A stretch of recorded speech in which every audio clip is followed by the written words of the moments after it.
So this module is going to be a little bit different because I'm not going to have slides and a lesson and attachments. I just wanted to end by sharing my thoughts and what I have learned from researching and what I've learned from personal experience about bringing joy to reading. I wanted to start off with be the example. So to bring joy to reading in your own home, you need to be the example of a joyful reader. Find things that you like to read. Share them with your children. Share them with your spouse. Talk about them at home. It doesn't have to be a book. Maybe you find an article on Facebook that has some really interesting information or is really funny. Show it to your children. Talk to them about it. Read it together. Show them how you can read in all different categories, in all different kinds of ways. When I was growing up, my dad always read in the same chair in our family room with the light on, and he always just looked so cozy and comfy, and I found myself doing the same thing. I wanted to be like him. He talked to me about books that he was reading, and he told me about new books that he was looking at buying, and that was really fun for me. And as a parent, you need to be the example of a joyful reader. Even if you don't always find joy in reading, find something about reading that you enjoy and share it with your child. Okay, the next thing, let different people read to your child.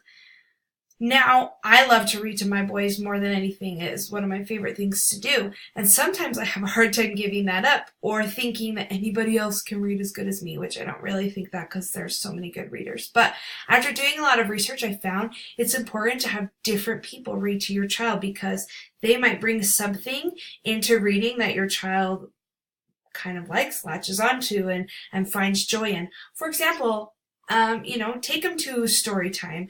Let grandma read to them. Let dad read to them. My husband and I read books very differently to our kids. I read them kind of in my teacher voice. I try to maybe have a few different character voices. I'm not like the best reader in the world, but I think we have fun.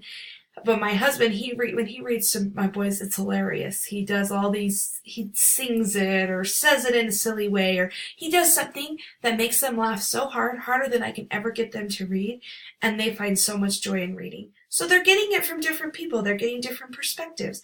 And that's really important when bringing happiness to reading comes together. Okay, the next thing is do activities that relate to the books that you're reading, okay? So for example, this is something I have done. My boys love the book Sheep in a Jeep, okay? So I've created this curriculum, I call it curriculum, but this packet, and we do it as we read. So we read the story, and then we're doing the activities that go along with it. We're tracing the sheep. We're coloring the sheep. We're coloring the Jeep. We're tracing the lines. We're cutting the lines. We're drawing circles. These are just activities that go along with the book. Now, you have more advanced readers. They're not going to be doing activities like that. But you can find things that relate to it. For example, watch the movie that goes along with the book. Or play a game that goes along with the book.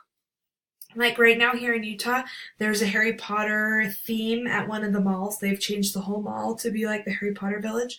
How fun would that be if you're reading Harry Potter with your children to take them there and explore something right in your own town? So do an activity or something that makes the story come to life, makes it exciting for them, makes it fun, okay?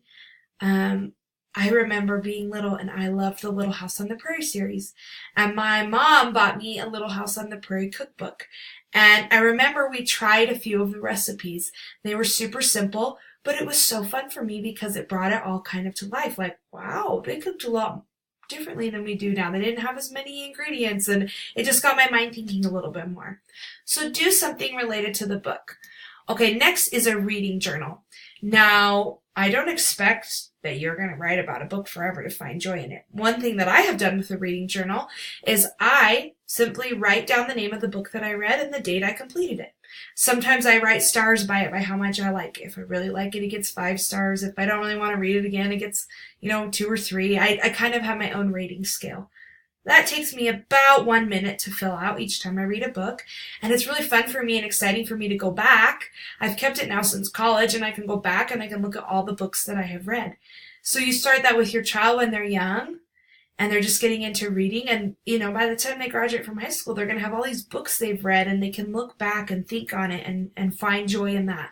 I also thought it might be kind of fun as you're reading a book. If you're reading a book together with you and your child, and maybe they're a little bit older, like with my sons I wouldn't do this with, but maybe middle elementary age, read a book, and when you finish a chapter, write down a sentence or two of what you learned or what you like that's going on in the story or what you think is going to happen next, and talk about it together. That's part of that comprehension aspect. But it's fun. It gets the conversation going. I've had people who keep a journal by drawing a picture. For example, my nephews, they are really great artists, and I've seen pictures that they've drawn about books they've been reading. So I don't know exactly how it works in their home, but I imagine that their mom is reading them the book, and maybe they're drawing a picture in their journal as she's reading. Okay, there's all different kinds of ways you can keep a reading journal, and again, I think that it can be one way to bring joy to reading. This is really fun. A booknick. Now, when I taught preschool, I discovered this, and I did it with my students, and I thought it was so fun. So I just came here to Pinterest, and I typed in booknick, and you will see all these ideas. The basic idea is that you're having a picnic surrounding a book, because so many books can be related to food in some way. So, for example, if you give a mouse a cookie, read it together and have a cookie. The Very Hungry Caterpillar, I thought this was so cute. They have signs on the book for the foods that they ate. There's so many different ideas on here, so many different things. Here's a list of food and of course, all the things that can go with the book. Even, again, more advanced books. Find a way that food correlates to the book. What can you talk about? Maybe make a recipe that they might have made in that time of history in that book. Or maybe, what's a treat that the characters in the story are reading? What could you do to just make it a little bit more fun? For example, when I was in 5th grade, my teacher read us The Witches.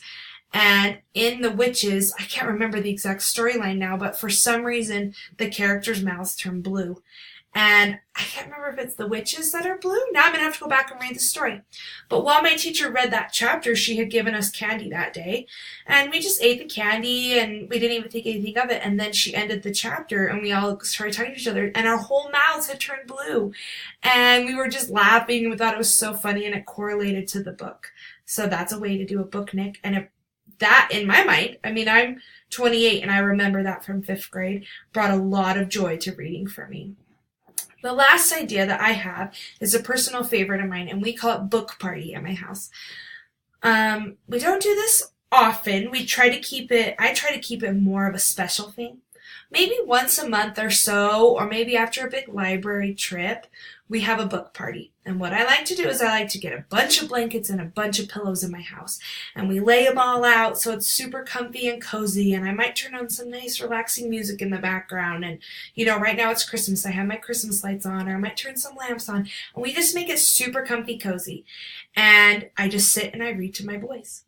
Or they sit and they look at books while I'm looking at books. And I just call it a book party. I don't do anything fancy other than that. Other than that, we make it special. We're setting apart a time to read books. And the last time I did it, we were reading books for about 40 minutes.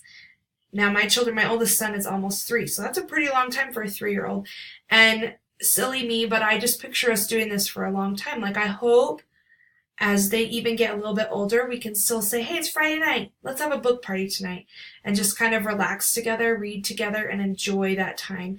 And it brings a lot of joy to me. I know it brings a lot of joy to my children.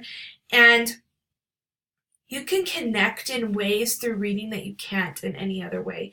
It can be very special and very motivating and very exciting. And it can also, as your children get older, bring issues to surface that you may not have another way to bring up that you want to talk to them about.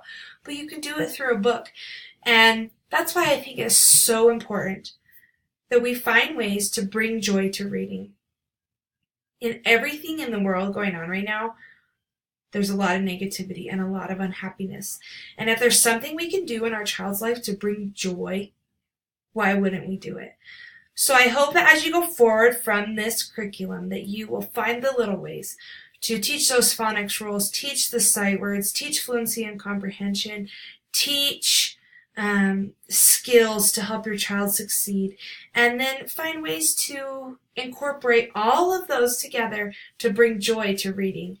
And I think in the end, you'll be excited and grateful that you found ways to make reading a joy for your child.